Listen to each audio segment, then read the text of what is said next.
All right, guys. Wow. Just getting even more interesting is this Chip Lindsey hire by the Michigan Wolverines is very, very fascinating on multiple levels.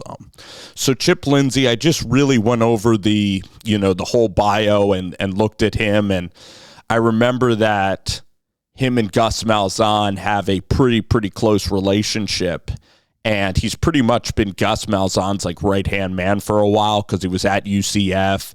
He was the co-offensive coordinator with Jarrett Stidham at Auburn. So he has pretty good run game. Gus Malzahn kind of runs that little hurry up, that little run game with a dual threat quarterback. Thinking about who UCF even had at quarterback, even before this year with KJ Jefferson in the mix, UCF. I think UCF had some success in the American Conference. So wanted to say that. So then I believe and then he went out there with Drake May, and he was with Drake May the last couple of years, and they put up some good offense, North Carolina. And they were in a bunch of games. So I think he's had some decent offenses. Now, as a head coach at Troy, it's kind of 5 wins. And the guy has bounced around to a lot of spots.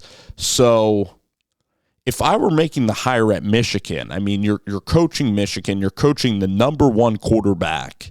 Coaching the number one quarterback in the country.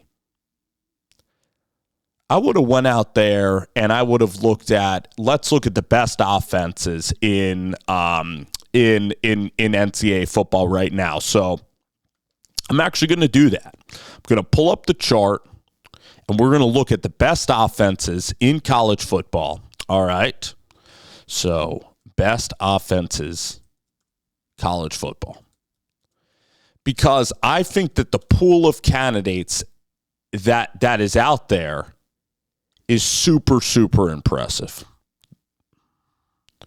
So you have Syracuse, you have Cam Ward at Miami. So Shannon Dawson runs some pretty nice stuff. So, okay, this is a good one. Ole Miss. I believe you could have hired Charlie Weiss Jr. All right, so Charlie Weiss Jr. has been under Lane Kiffin a very long time. Young riser in this thing. Okay, his dad, of course, is Charlie Weiss. I think that you could have easily gone out there and made him, one of the highest paid offensive coordinators in the country. So I think that you, like a Charlie Weiss Jr., so there's a lot of names that you can think of. You can even think of Drew Maringer, who is the Oregon tight ends coach. Now, he might want to stay in Eugene, but the guy was a play caller at that level, okay? Tom Herman, I noted as a head coach it's not working out, but the guy could really coordinate some offense. I would have called Dan Mullen. So Michigan, Chip Lindsey is a fine hire, but if I had to grade it, it's like a 6 out of 10. I think Lindsey would even tell you that. He's had okay success, but I don't know if he's ever been a rock star of rock stars offensive coordinator. And I like Lindsey. I think he's a decent guy. You also have Texas Tech, so a lot of the Texas guys are being poached right now. Heck, even Kendall Briles would kind of be fascinating. So, but maybe Michigan in this sense, maybe it's important to note that they wanted to play heavy run game. They wanted run game and they wanted, run game football. But I would have looked at even the FCF, even Louisiana. I would have looked at North Texas's coach, Eric Morris. You could even look at a sitting group of 5 head coach like Eric Morris and say, hey, you want to be the OC right here at Michigan and rock. Because if you are a sitting head coach, if you're G.J. Kinney at, for example, Texas State, and you're one of the best, offensive coaches that is out there, you get to be the OC at Michigan for maybe a number 1 draft pick in Bryce Underwood and all these weapons, and you succeed, then you take on Ann Arbor, and then guess what happens to your career? You then get your pick of the litter of being a coach anywhere you want to be, being a head coach of the ultimate Power Five. Like you literally will become Dan Mullen. You know, Dan Mullen went to Mississippi State after Urban Meyer. You know, Tom Herman got Texas, got Houston after he was the coordinator at Ohio State. So you could have been incredibly creative like in this search because this is Michigan. You got the number one quarterback right now. So, you know, Drake May's done some decent things in this offense. I think Chip is going to keep things like relatively simple with running the football. I think that he gets along with Sharon Moore. The good news is that on defense, you have a big personality in Wink Martindale. So on the offensive side of the ball, you're going to have somebody that's a little more subservient, I think, in Chip Lindsey that I think can work really well with the offensive staff. I mean, this guy and Gus Malzahn, like, it's a very interesting relationship that Chip Lindsey and Gus had because Gus kind of took the play calling back from Chip Lindsey multiple times, and Chip Lindsey just is somebody that is easy to work with. You know, Mac Brown likes and gets along to a Chip Lindsey. So, he can call up good plays. He's easy to work with. He's had some success for sure. Like he's gotten the SEC championship, so he's been at the Power 5 level. He's done this a while.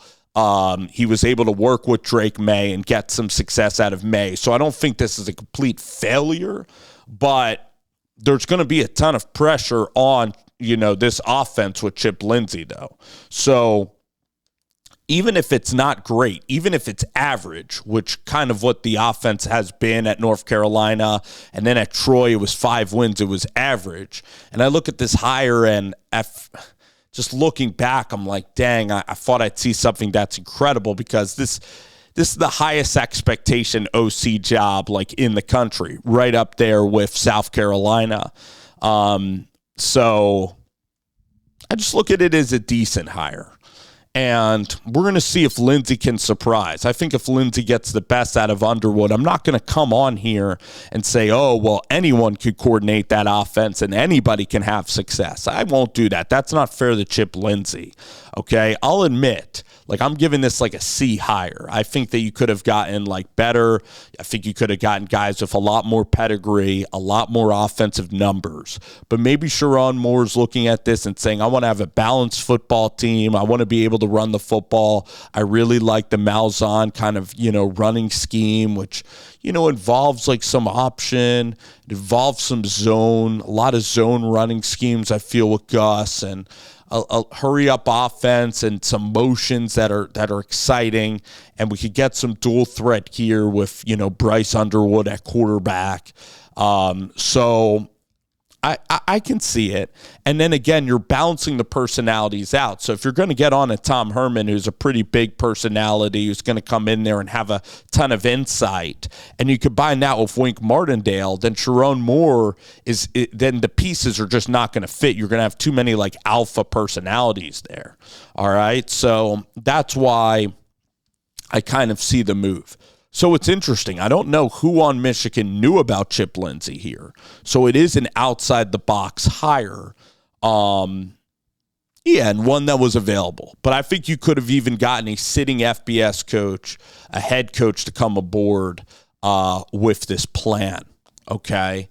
You could have even poached a great up-and-comer. Like you even could have went after Colin Klein. You know, this is Michigan football.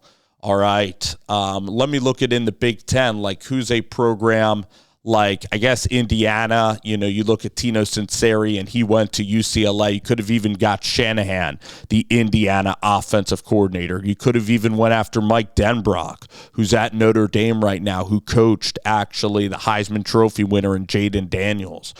So there's a lot of names, and I just think that like you got an all right name, but I think that the upside could have been higher with this position. Let me know what you guys think about this one, Michigan.